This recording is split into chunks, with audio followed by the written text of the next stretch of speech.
제가 한 절 읽고 여러분들이 한 절 읽으시겠습니다. 요한이 잡힌 뒤에 예수께서 갈릴리에 오셔서 하나님의 복음을 선포하셨다. 때가 찼다. 하나님의 나라가 가까이 왔다. 회개하여라. 복음을 믿어라. 예수께서 갈릴리 바닷가를 지나시다가 시몬과 그의 동생 안드레가 바다에서 그물을 던지고 있는 것을 보셨다. 그들은 어부였다. 예수께서 그들에게 말씀하셨다. 나를 따라오너라. 내가 너희를 사람을 낚는 어부가 되게 하겠다. 그들은 곧 그물을 버리고 예수를 따라갔다. 예수께서 조금 더 가시다가 세베대의 아들 야고보와 그의 동생 요한이 배에서 그물을 깃고 있는 것을 보시고 다 같이 읽겠습니다. 곧바로 그들을 부르셨다. 그들은 아버지 세베대의 일꾼들과 함께 배에 남겨두고 곧 예수를 따라갔다. 아멘. 자, 오늘은 제자가 받는 축복이라고 하는 제목으로 같이 은혜를 나누고자 합니다. 제가 한번 물어보겠습니다. 두 가지 질문을 드릴 텐데, 말을 드릴 텐데, 나는 어디에 해당되는지, 나는 어느 것을 더 좋아하는지 한번 보시면 좋겠습니다. 나는 예수님을 믿으며 살겠습니다. 나는 예수님의 제자로 살겠습니다. 자, 어느 것이 더 좋으십니까? 더 편안하십니까? 자, 그러면 1번 나는 예수님을 믿으며 살겠습니다가 내 마음에 더 편하다 하시는 분 한번 손 들어 보십시오. 예. 자, 그다음 나는 예수님의 제자로 살겠습니다. 여기가 더 편안하다, 좋다 하시는 분. 예, 손 내려. 안 드신 분은 나중에 또 제가 한번 들도록 그렇게 하겠습니다. 예수 믿는 대부분의 사람들이 예수님의 제자로 산다는 것에 대해서 기뻐하기보다는 큰 부담을 갖는 것 같습니다. 예수님의 제자가 되는 것에 대해서 주저하는 것은 자신은 그런 자신도 없고 그렇게 살 자신도 없고 그런 마음도 없다 보니까 부담으로 느껴지지 않는 것이 아닌가 하는 생각을 해봅니다. 사실 우리가 예수님을 믿는다라고 하는 것과 예수님의 제자로 산다라고 하는 말은 다른 말이 아니라 같은 말입니다. 요즘 사람들은 구별하지 않아도 되는 것을 특별히 구별하게 되는 것들이 있게 됩니다. 자, 예를 들면 이런 겁니다. 예수 믿는 거랑 성령 받는 것을 별개라고 생각합니다. 이 둘은 다른 것이 아닙니다. 예수님을 영접할 때 우리 예수님이 그리스도의 영으로 우리에게 함께 하십니다. 그래서 예수님을 영접할 때 우리는 이미 성령을 받은 사람이고 그분은 내 안에서 세상 끝날까지 떠날 때까지 떠나지 않고 내 안에 계십니다. 그래서 예수 믿는 것, 성령 받는 것을 우리가 따로 구분할 필요가 없이 같이 받는 겁니다. 또 있다면 어떤 분들은 예수님을 믿는 것과 거듭난 것을 구별하는 분들이 계십니다. 이것도 아닙니다. 그래서 믿는 분들이 어떤 사람은 보통 크리스찬으로 어떤 사람은 거듭난 크리스찬으로 자꾸 구분하려고 하고 있습니다. 이것도 아니라는 사실입니다. 우리가 예수님을 영접할 때 성령님이 우리 안에 들어오십니다. 그리고 성령님이 내 안에 들어오시면서 나는 하나님의 자녀가 되는 그래서 신분으로 바뀌어집니다. 예수님을 믿는 순간 하나님의 자녀로 다시 태어났다. 그래서 예수님을 영접하는 것은 곧 거듭났다라고 하는 말과 동일한 것입니다. 그래서 보통 크리스찬, 거듭난 크리스찬이 있는 것이 아니라 예수님을 영접했다면 모두가 거듭난 크리스찬이 된 것입니다. 또 오늘 우리가 제가 말씀드리려고 했던 예수님 믿는 것과 예수님의 제자가 되는 것이 구별되는 것이 아니다라고 하는 것입니다. 예수님이 우리를 구원해 주셨을 때 그때 이미 제자가 되라고 초청해 주신 것과 같습니다. 우리가 예수님을 영접할 때 두 가지를 고백합니다. 하나는 나의 구원자임을 고백하고 또 하나는 내 인생의 주인이심을 고백합니다. 구원자로서 고백할 때 내 모든 죄를 용서해 주시고 다 해결해 주신 분으로 우리가 구원자로 믿게 됩니다. 그리고 내 인생의 주인이라고 영접했을 때는 내가 예수님을 따르는 제자가 되겠습니다라고 하는 고백의 의미가 담겨져 있기 때문에 그렇습니다. 그래서 예수 믿는다면 제자로 살겠습니다라고 하는 것은 같은 의미입니다. 그런데 왜 예수님을 믿는 많은 크리스찬들이 제자 되는 것을 그렇게 부담을 가질까요? 예수님의 제자 되기 위해서는 우리가 해야 될 일이 있다는 것을 직감적으로 알고 있습니다. 훈련도 받아야 되고 주님을 위해 제물도 바쳐야 되고 그리고 주님의 사역에 내 인생을 드려야 된다는 것을 잘 알고 있기 때문에 그렇습니다. 그래서 내 자신을 드려야 되고 그 일들이 힘들 거라고 생각하기 시작하니까 부담이 되기 시작하는 것입니다. 제자가 치러야 되는 힘든 일만 생각하니까 부담이 됩니다. 사실 제자가 되는 것은 힘든 일만 있는 것이 아니라 그 뒤에 주어진 축복, 약속이 있습니다. 그리고 제자로 삶을 살게 될 때 제자가 받는 그 축복이 얼마나 크고 위대한지를 알게 되면 제자로 사는 것은 부담이 아니라 기대가 되고 사모함이 되는 것들입니다. 오늘 예수님께서 4명의 제자를 부르시는 장면을 우리가 읽었습니다. 예수님이 제자가 되는 것이 얼마나 큰 축복인지 확실히 알고 이제는 예수님의 제자로 살기를 소망하고 또 열망을 가지는 그러한 시간들이 되었으면 좋겠습니다. 예수님께서 광야에서 세례 요한에게 세례를 받으시고 광야에서 또 훈련을 받고 또 마귀에게 시험을 받으신 이후에 승리하셨습니다.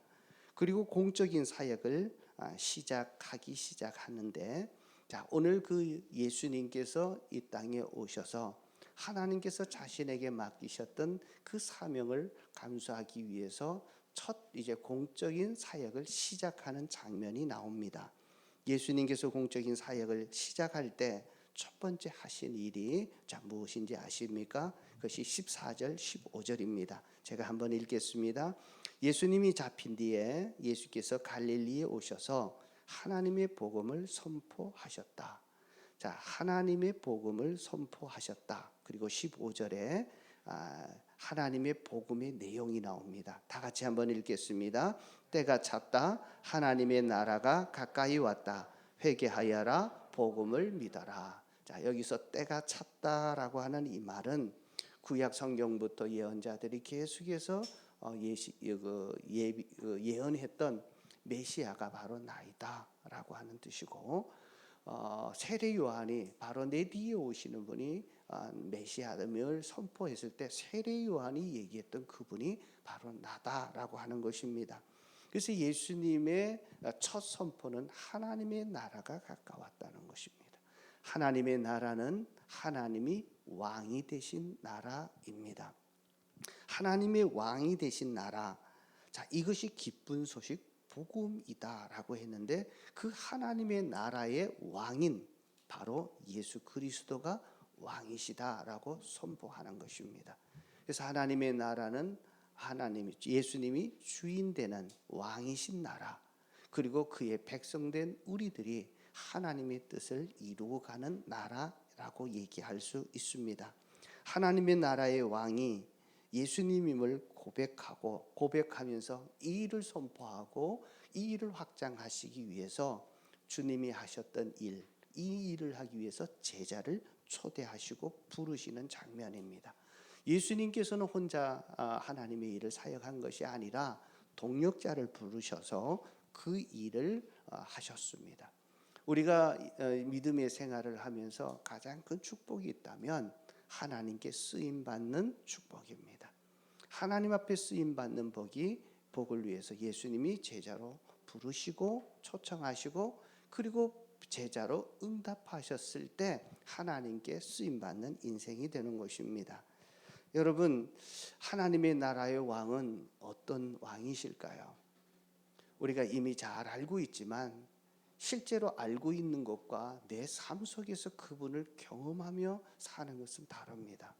그래서 많이 배웠던 것이 어느 순간에 또 의심이 되기도 하고 또 혼란이 오기도 하고 확신하지 못하는 단계에 이르게 됩니다.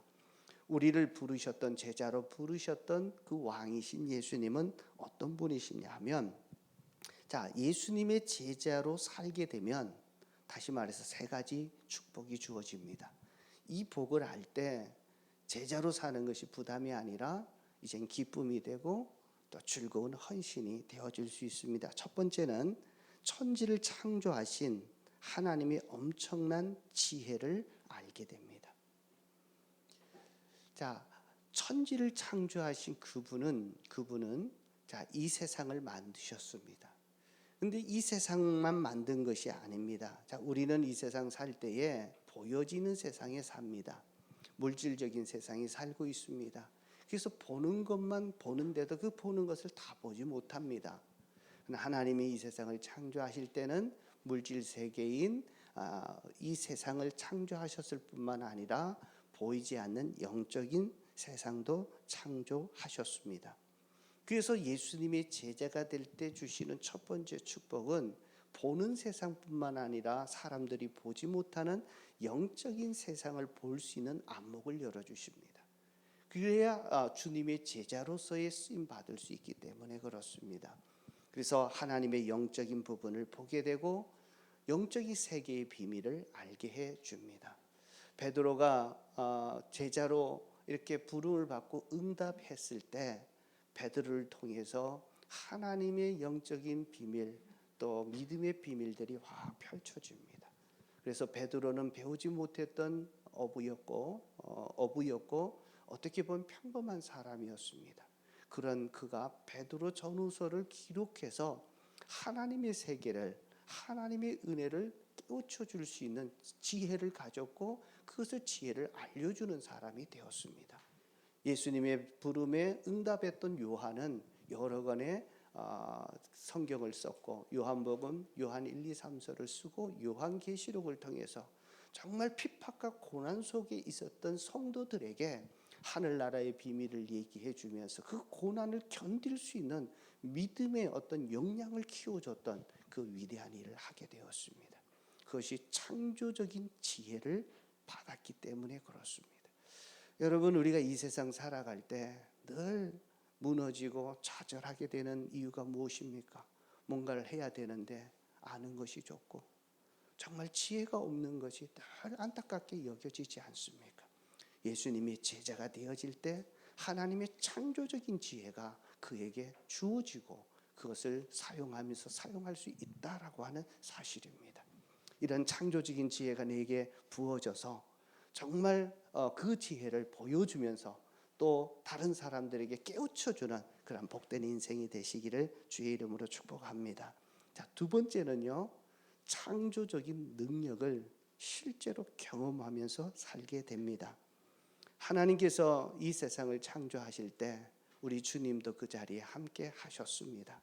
그래서 말씀으로 창조하셨는데 무에서 유를 창조하십니다. 말씀 한마디 할 때 이 세상에 있었던 것이 다 만들어졌습니다. 하나님의 신적인 능력입니다. 예수님의 제자로서의 삶을 살 때 내 삶 속에서 창조적인 능력이 나타납니다. 예수님이 오셔서 하나님의 나라가 이 땅에 도래했음을 보여줄 때 병든 자를 고치시고 기적을 일으키시고 그리고 죽은 자를 살리시는 이러한 기적을 통해서 능력을 보여주심으로 이 하나님의 나라의 왕이심을 보여주었습니다. 이렇게 예수님의 제자로 우리가 응답해서 제자의 삶을 살게 될 때 우리의 삶 속에 하나님의 기적과 능력이 나타납니다.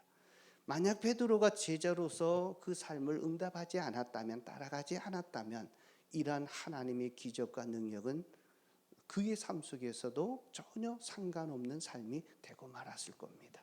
특별히 베드로는 정말 폭풍이 부는 그 바다 위로 바다를 걷는 최초의 사람이 되었습니다. 정말 사람들이 할 수 없는 초자연적인 능력과 기적이 자기의 삶 속에 일어나는 그 능력입니다. 여러분, 올 한 해 어떻게 사시기를 원하십니까? 창조적인 지혜와 창조적인 능력이 내 삶 속에서 풍성히 나타나고 그것을 누리면서 사는 제자로서의 삶이 되시기를 축복합니다. 자, 우리 옆에 분에게 한번 얘기하십시다. 창조적인 지혜와 창조적인 능력을 경험하십시다. 자, 그거는 제자로서의 삶을 살 때 그렇게 됩니다. 또 한 가지인데요, 세 번째 축복입니다. 제자로서의 삶을 살게 되면 예수님이 하셨던 그 일을 하게 되고 예수님이 하셨던 일보다 더 큰 일을 하게 되는 축복입니다. 예수님이 오셔서 영혼을 구원하고 이 세상에 사는 모든 사람들이 구원받기를 원하셔서 정말 십자가에 죽으시고 그리고 부활하심으로 진정한 구원자가 예수님께 있으심을 알려주었다면 이제 그것을 보았던 제자들을 통해서 주님이 하셨던 그 사명을 이루는 그 일에 쓰임받게 되는 것입니다. 하나님이 일에 쓰임받는 것보다 더 큰 일이 없는데 예수님의 그 귀한 일에 쓰임받는 축복이 제자로서의 부름에 응답했을 때 나타나는 축복들입니다. 이 네 명의 제자들을 불러서 이 일을 위해서 부르셨고 그리고 이 네 명은 부르심에 응답해서 그렇게 쓰임받는 인생이 되었습니다. 오늘 우리 예배드리는 성남은혜로교회 우리 모든 성도들이 2023년도 올 한 해도 시작했는데 벌써 1월이 마감되어 갑니다. 한 달 살았는데 몇 달을 산 것처럼 느껴지고 있는 분들 계시다면 다시 한번 내 인생을 조정해서 정말 제자로서의 삶을 살겠다고 다시 한번 결심하고 또 헌신하고 또 그런 삶을 실제로 누리면서 살 수 있기를 주의 이름으로 축복합니다. 오늘 4명의 제자를 부르시는데 여러분 4명의 제자의 입장이 되어서 그 부르시는 주님의 음성을 한번 확인해 보고 또 여러분은 어떻게 결단하실는지 어떻게 반응하실는지를 한번 보면서 내 믿음을 점검해 보았으면 좋겠습니다. 4명의 제자들을 예수님이 제자로 부르실 때 어떻게 반응했을까요? 자, 오늘 말씀해 보시면요. 자, 16절에 보면 예수님께서 갈릴리 바다를 지나시다가 시몬과 그의 동생 안드레가 바다에서 그물을 던지고 있는 것을 보셨다. 그들은 어부였다라고 소개하면서 17절에 이렇게 얘기합니다. 다 같이 한번 읽겠습니다. 예수께서 그들에게 말씀하셨다. 나를 따라오너라. 내가 너희를 사람 낚는 어부가 되게 하겠다. 자, 나를 따라오너라. 내가 너희를 사람을 낚는 어부가 되게 하겠다라고 그렇게 초청하셨습니다. 이렇게 초청했을 때 자, 베드로와 안드레가 어떻게 반응합니까? 18절입니다. 다 같이 한번 읽겠습니다. 그들은 곧 그물을 버리고 예수를 따랐다. 그 초청하는 즉시 곧 예수님을 따라갑니다. 그러다가 조금 더 가다가 예수님이 이번에는 세베대의 아들 야고보와 요한이 배에서 그물을 깃고 있는 것을 보고 계시면서 자, 그들을 제자로 또 부르십니다. 자, 20절 한번 읽어보겠습니다. 곧바로 그들을 부르셨다. 그들은 아버지 세베대의 일꾼들과 함께 배에 남겨두고 곧 예수를 따라. 자, 이 베드로와 안드레 그리고 야고보와 자, 요한의 차이가 있습니다. 어떤 건지 아십니까?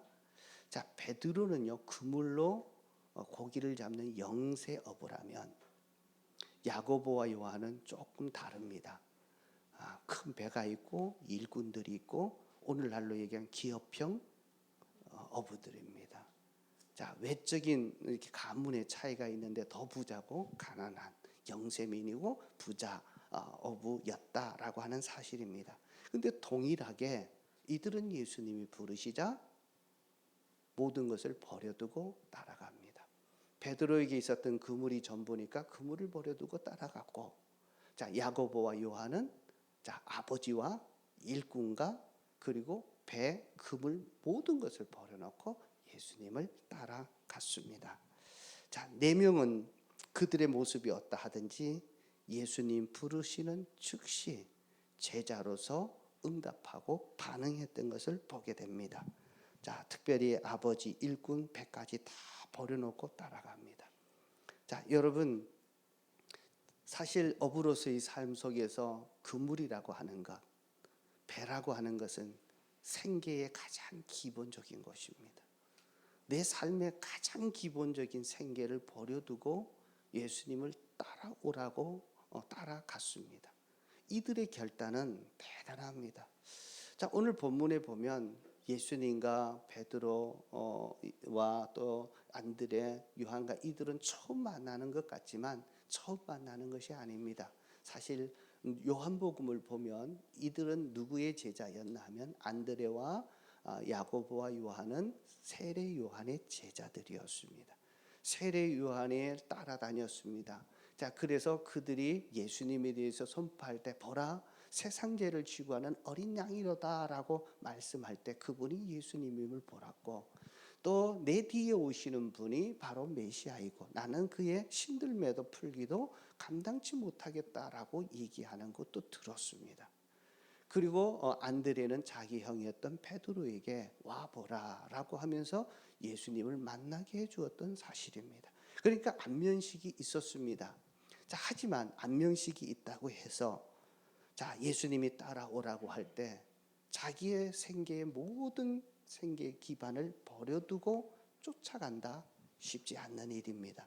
대단한 결단입니다. 예수님의 제자로서의 삶은 이 결단을 요구하고 있습니다. 여러분이 제자들의 입장이라면 모든 것을 버려두고 예수님을 따라갈 수 있을까요? 그 결단을 할 수 있겠습니까? 자, 그래서 사람들이 많이 부담을 갖는 것이 아닌가 생각합니다. 자, 하지만 자, 이 네 명이 무엇 때문에 자, 이렇게 예수님을 즉각적으로 따라갈 수 있도록 만들었던 그 동기는 뭐였을까 궁금합니다. 자, 오늘 17절 말씀입니다. 나를 따라오너라 내가 너희를 사람을 낚는 어부가 되게 하겠다라고 하는 말씀입니다. 사실 뒤에 말씀 내가 사람 낚는 어부가 되게 하겠다라고 하는 이 말씀이 매력 있는 말씀입니다. 이 말씀이 바로 축복의 말씀입니다. 많은 사람들이 축복의 말씀을 모른 채 살다가 죽어갑니다. 이들은 이 말씀을 붙들고 그대로 결단하고 예수님의 제자가 되어집니다. 자, 한번 보십시다. 고기잡이의 인생. 예수님을 따르기 이전에 이들은 고기 잡는 어부의 인생을 살았습니다. 어떤 분들은 가난하고 어떤 분들은 더 부자요 어부로 살았습니다. 하지만 고기 잡는 인생들의 삶의 패턴이 있습니다. 인생의 패턴이 있습니다. 그게 뭔지 아십니까? 아침에 일어나서 밥 먹고 고기 잡고, 밥 먹고 고기 잡고, 와서 저녁 먹고 잠자고. 사실 단순한 이 삶의 반복입니다. 먹고 살다가 먹고 자다가 이것이 계속 반복되다 마지막에 먹고 살다 먹다 죽는 인생으로 바뀌게 되는 겁니다. 아침에 일어나서 밥 먹고 고기 잡고 밥 먹고 고기 잡고 밥 먹고 자다 또 매일 쳇바퀴 도는 이것이 계속 반복됩니다. 자, 고기 잡는 인생은 이들만 이런 인생의 패턴을 갖는 것이 아니라 오늘을 살아가고 있는 자, 현실의 사람들도 고기 잡는 인생으로 살아간다면 이 인생입니다. 주부들 한번 보십시다. 아침에 일어나서 밥 먹고 애 키우다가 점심 먹고 애 키우다가 점심 먹고 저녁 먹고 자고. 자, 사실 이것이 계속 반복되는 것 아닙니까? 그래서 그 반복되는 삶을 스트레스를 견디지 못해서 막 힘들어하고 우울증에 빠지기도 하고 그렇게 되는 겁니다. 자, 그러면 주부들만 그럴까요? 남편들은 어떨까요? 남편들은 밥 먹고 일하고 밥 먹고 일하고 밥 먹고 자고. 자, 이것이 계속 반복되는 인생입니다. 결국 고기잡이 인생의 삶의 패턴은 자, 먹다 살다 먹다 죽는 인생으로 끝나는 것이 바로 고기잡이 인생입니다. 가난했던 어부 베드로와 안드레도 그렇게 살다가 죽었을 것입니다. 조금 더 부자였던 야고보와 요한도 좀 더 편안하게 어떻게 보면 더 큰 집에서 좀 더 누리다 살았을 것입니다.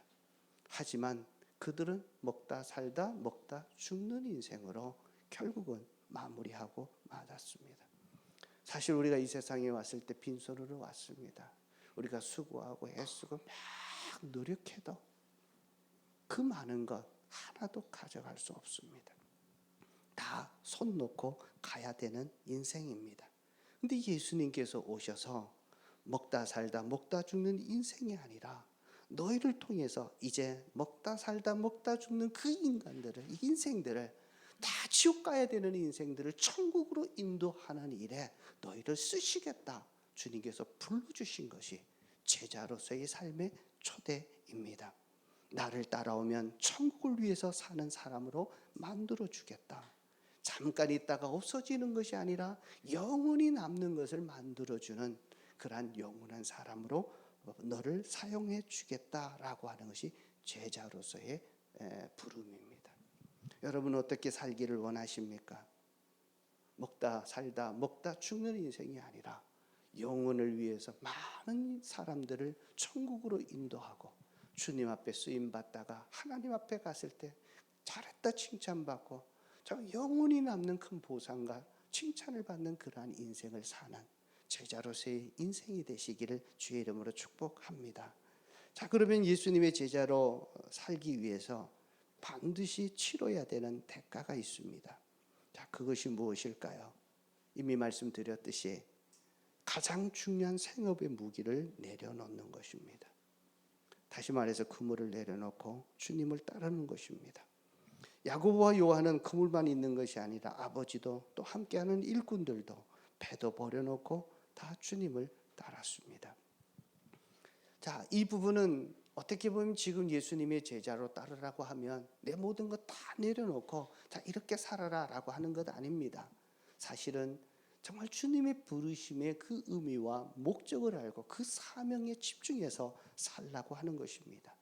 자, 만약에 이 네 명의 제자들이 예수님께서 부르셨을 때 자기가 가지고 있었던 그 생업의 기반에 내려놓지 못해서 제자로 나서지 못했으면 어떻게 살았을까요?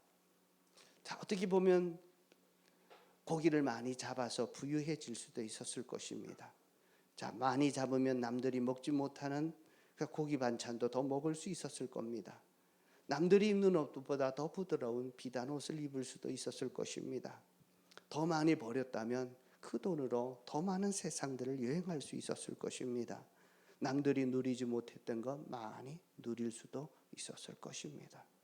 그러나 그렇게 살아도 결국은 먹다 살다 먹다 죽는 인생으로 끝마치고 말았을 것입니다. 자, 그들의 이름을 누가 그렇게 기억해 주실까요? 지금 성경에 보면 이 제자들의 이름은 분명하게 기록이 돼서 2000년이 지난 지금, 그리고 이스라엘과 거의 정반대에 살았던 먼 그 정반대에 살았던 그곳에서부터 시작됐던 복음이 우리에게 들려져서 지금도 그의 이름이 우리 가운데 입에서 회자되어지고, 자, 그들의 이름을 존경하고 그들을 정말 도전을 보고 다시 한번 주님을 따르고자 결심하는 일들이 일어나지 않았습니까? 여러분, 먹다 살다 먹다 죽는 인생은요, 사람들이 얼마나 기억해 주시겠습니까? 우리 속담에 호랑이는 죽어서 가죽을 남기고 사람은 죽어서 이름을 남긴다. 그래서 이름을 남기기를 그토록 애쓰고 바등바등 사는데 주변 사람들이 나를 얼마나 기억해 줄까요? 10년일까요? 한 20년은 기억해 줄 수 있겠죠. 30년, 40년이 지나면 어떻게 보면 아무도 기억해 주지 않는 이름으로 변하고 맙니다.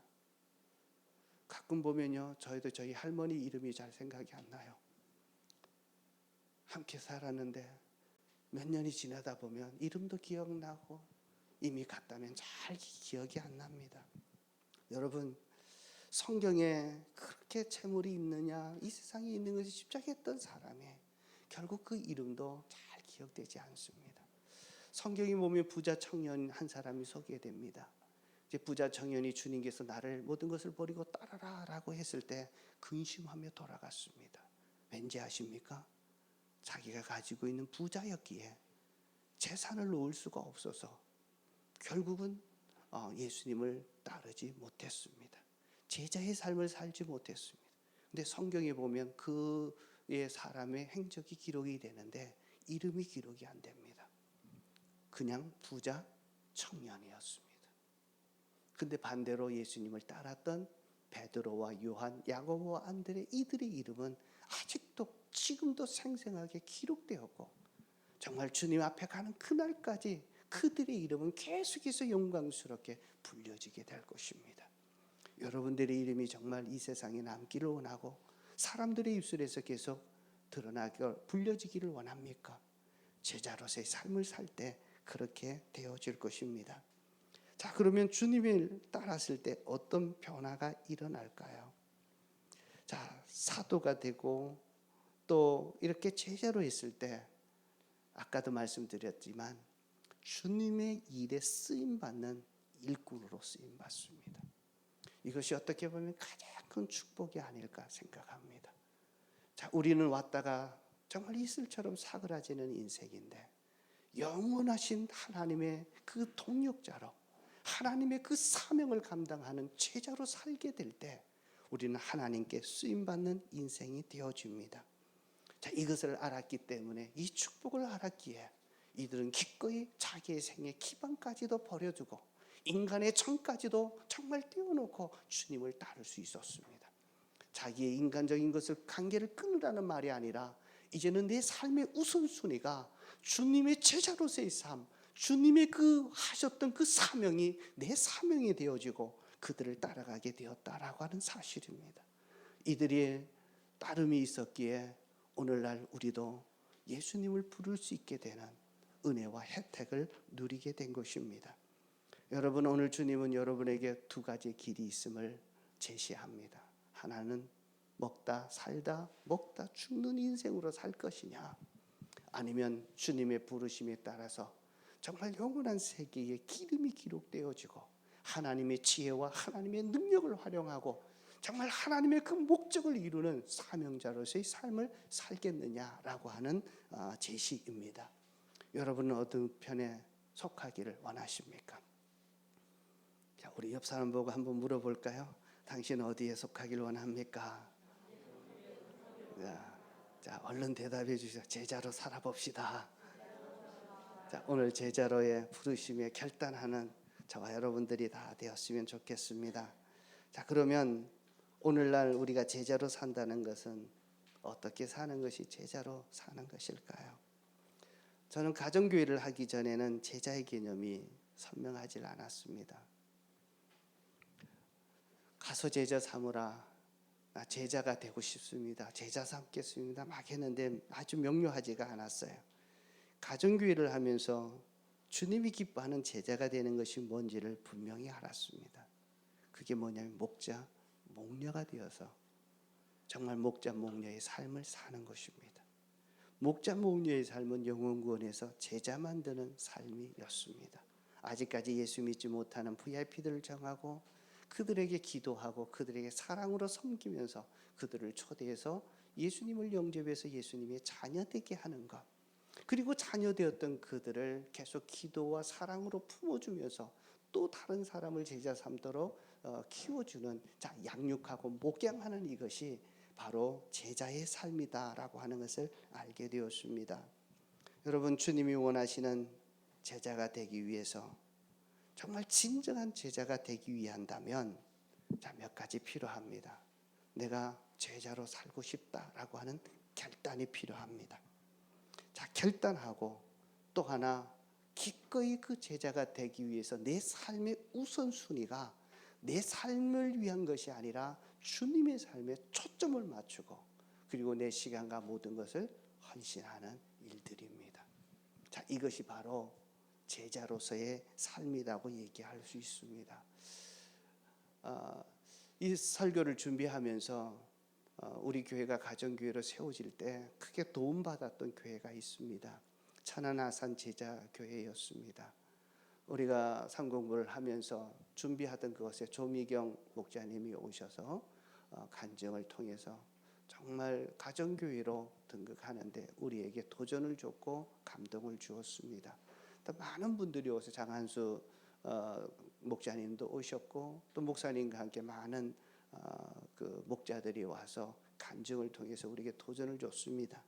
그 중에 또 한 분이 기억이 났습니다. 박승신 목자님이신데요, 18년도 3월 달에 우리 교회에 오셔서 했던 분인데 기억나십니까? 가물가물하신 분들이 계실 것 같기도 하고요. 자, 이분은 그 천안 아산 제자교회 제가 이제 연수를 갔었는데요. 갔을 때 저희를 제일 먼저 이렇게 맞이해 주셨던 분이에요. 근데 이분은 어떤 일을 하시나 하면 교회 바로 맞은편에 쌍용마트라고 큰 슈퍼마켓을 운영하시는 분이었는데 그 바쁜 가운데서도 우리를 제일 먼저 맞이하고 연수하는 동안 필요한 불우한 것을 다 와가지고 섬겨주는 분이었습니다. 사실 이분을 전도하신 분은 우리 교회 어떤 장한수 목자님이 전도해서 자기 목장에 초대하고 이랬던 분이신데요. 이분은 원래 어떤 분인가 하면 술 먹고 주먹 쓰는 사람이었습니다. 그래서 주변에 인정받지 못했고 늘 술에 매여 살았고 그랬던 분들을 이제 목장에 와서 그들의 삶을 보고 감동받고 예수님을 영접하게 되었고, 그리고 그 목자의 삶이 너무 좋아서 자기도 목자가 되겠다고 헌신했던 분들입니다. 이렇게 헌신하면서 이분이 뭘 했나 하면 쌍용마트 슈퍼마켓을 운영을 하고 있었는데요. 이제 목자로 되기로 결심한 날 이런 고백을 했다고 합니다. 쌍용마트의 주인은 주님이시다. 그리고 나는 수석 관리자이다. 그리고 나는 이 쌍용마트를 통해서 수많은 영혼들을 구원하고 사업자를 통해서 하나님의 나라를 확장하겠습니다. 라고 그의 결심을 올려드렸습니다. 마트에 종업원들이 많이 있잖아요. 그래서 목장이 하듯이 목장에는 모든 종업원들을 내가 성공시켜주는 사장이 되겠다. 그렇게 결심을 하고 그들을 목장으로 초대합니다. 그래서 자기의 말을 잘 듣게 되면 이렇게 얘기한다. 너가 내 말 잘 들으면 내가 사장 시켜줄게. 너 성공시켜줄게. 그렇게 하고 목장에 와서 예수 믿고 키워가면서 목자가 되면 너 꼭 사장 시켜줄 거야. 그렇게 해서 쌍용마트가 1호, 2호, 3호점 막 번져가는데요. 그래서 천안에 가면 쌍용마트가 많이 있습니다. 그렇게 나왔던 사람들도 자기를 그렇게 성공시켜 줬던 사람, 술 먹고 정말 별일 없고 누구도 맞이해 주지 않는데 자기를 정말 귀하게 여겨주고 자기를 위해서 기도해주고 사랑을 쏟아주고 자기가 잘 되도록 성공시켜 줬던 그 모습을 보고 자기도 그렇게 해서 자꾸 이렇게 분점들이 늘어가기 시작하는 것입니다. 이것이 바로 제자의 삶입니다. 내가 사는 삶이 나만을 위한 삶이 아니라 다른 사람들에게 정말 영혼 구원할 뿐만 아니라 그들이 성공할 수 있도록 축복된 인생을 살도록 돕는 인생, 이것이 바로 제자로서의 삶이고 그것이 바로 목자, 목녀의 삶입니다. 하나님께 소유권을 온전히 넘겨드리고 나는 관리자입니다 라고 자기의 중심을 잡고 주님이 원할 때, 교회가 원할 때 언제든지 최우선에서 섬기고 봉사했던 그 사람을 하나님이 축복해 주셔서 전국에 이제 그의 이름들이 계속 기억되고 그의 간증을 들으며 그의 삶을 봤던 사람들이 나도 저렇게 해봐야지 그렇게 도전받는 일들이 일어나고 있습니다. 이제 말씀을 정리하려고 합니다. 제자는 무엇일까요? 세 가지로 제가 한번 정리해 봤습니다. 첫 번째, 주님의 제자는 주님의 주인 되심을 인정하는 자가 제자입니다. 주님을 위해 자신의 소유권을 기꺼이 드리는 자들입니다. 4명의 제자들이 자기의 모든 것을 버려두고 예수님을 쫓았습니다. 여러분, 그렇다면 제자가 되기를 원한다면, 하나님께 헌신했다면 물질 관리를 주님의 뜻대로 할 수 있어야 합니다. 내가 가진 모든 재물은 내 것이 아니라 주님의 것임을 인정하는 것입니다. 그래서 제자가 되기 위해서는 물질의 주인 되심이 먼저 시작되어야 합니다. 이것을 우리는 11조라고 합니다. 하나님이 주셨던 소득 중에 10분의 1을 하나님께 드리면서 이 물질의 주인은 내가 아니라 주님이십니다 라고 고백하는 겁니다. 여러분, 주님의 제자가 되기를 원하십니까? 2023년도 물질의 주인 되심을 인정하면서 한번 살아보십시다. 내 삶이 경제적으로 힘들고 어렵다고 생각하셨던 분들 계시다면 내 물질의 주인 되심을 먼저 점검해 보십시오. 그리고 온전한 정직한 11조를 하나님께 드리면서 정말 하나님께 제자됨을 한번 고백해 보십시다. 어떤 분들은 보면 이렇게 보면 정확하게 계산한다고 몇 원까지도 정확하게 하시는 분이 계십니다. 그 중심은 정확하게 드리려는 그 마음은 참 좋습니다. 구약에서는 정확하게 드리게 합니다. 신약에서도 11조에 대해서 예수님이 얘기합니다. 그런데 바울에 가면 좀 달라집니다. 그 원리가 뭐냐면 심는 대로 거둔다는 것입니다. 많이 심는 자는 많이 거두고 적게 심는 자는 적게 거둔다라고 얘기합니다. 바울은 11조라는 말을 사용하지 않습니다. 그래서 우리가 생명의 삶 할 때 보면 11조는 의무가 아니라 우리가 선택이다라고 말씀드립니다. 여러분, 작은 거지만 조금이라도 더 하려고 반올림해서 드려보십시오. 하나님의 주인 되심을 인정하는 것이고, 바울의 논리라면 10의 1조만 드리는 것이 아니라 10의 2조도 드릴 수 있고 10의 3조도 드릴 수 있습니다. 정말 하나님께 물질의 주인 되심을 인정하는 것이 제자의 첫걸음이다라고 하는 것을 보시면 좋겠고요. 우리 성도님들이 올해 정말 물질의 주인 되심을 인정해 볼 때 말라기에서 약속하셨던 그 축복이 정말 실현되는지 안 되는지를 정확하게 한번 보시면 좋겠습니다. 두 번째입니다. 주님의 사명을 위해 시간을 사용하는 자가 제자입니다. 사명을 위해 시간을 사용하는 것이 제자입니다. 여러분의 시간은 누구를 위해서 사용하고 있습니까? 여러분 지금 시간을 누구를 위해서 사용하고 있습니까? 대부분 자신을 위해서 사용할 것입니다. 여러분 사업에 하고 직장에 다니시는데 직장에 왜 나가십니까? 돈 벌기 위해서 산다면 우리가 초점을 바꾸셔야 합니다. 제자의 삶은 정말 사명이 우선입니다. 사명을 위해서 시간을 드리는 것입니다. 사명을 위해서 드린다라고 하는 것은 이런 의미입니다. 선교사가 선교지로 가게 되면 돈 벌기 위해서 갈까요? 영혼 구원하기 위해서 갈까요? 영혼 구원하기 위해서 갑니다. 내가 좀 못 벌어도 그 영혼에 관심을 갖는 겁니다.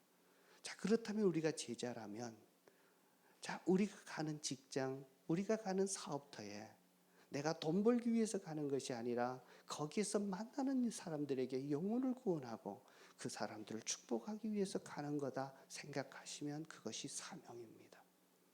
여러분 직장에서 만나는 사람들이 여러분들의 VIP가 되고 그들이 구원받는 것이 정상입니다. 사업처에서 만났던 분들에게 영혼 구원하는 것이 우선순위가 되어질 때 여러분들의 시간을 제자의 삶을 살게 되는 시간을 활용하게 되는 것입니다. 직장에서 여러분들이 이러한 사명에 이끌려서 쓰임 받기를 주 이름으로 축복합니다. 세 번째입니다. 제자의 삶은요, 하나님이 붙여주신 사람을 사랑하는 사람이 제자입니다. 하나님이 붙여주신 사람이 누구일까요? 첫 번째는 가족입니다. 두 번째는 목장 식구라고 보시면 영적인 가족이죠. 또 교인들입니다. 그리고 여러분들 주변에서 만나는 VIP들, 여러분들이 직장에서 만나는 모든 사람들이 하나님이 붙여주신 사람들입니다.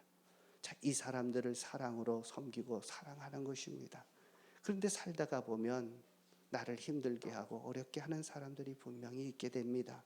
까다로운 사람, 불편하게 하는 사람들을 끝까지 사랑하고 용서하고 그를 섬기는 겁니다. 지난 금요일 날 우리 목사님들이 함께 모여서 목장하는 지역 모임이 있는데요. 한 교회 사모님이 그 얘기 하시더라고요. 자기 교회 보니까 남편들이 하나도 안 나오더래요. 다 부인들만 나오는데, 그래서 남편들을 구원하기 위해서 우리가 한번 좀 기도하고 전도합시다 그랬더니면 그렇대요. 집에서도 꼴보기 싫은데 교회까지 데려와서 어떡합니까? 나는 교회 와서만이라도 좀 자유롭게 지내고 싶어요. 그렇게 하더랍니다. 그러면서 너무 놀랬다고.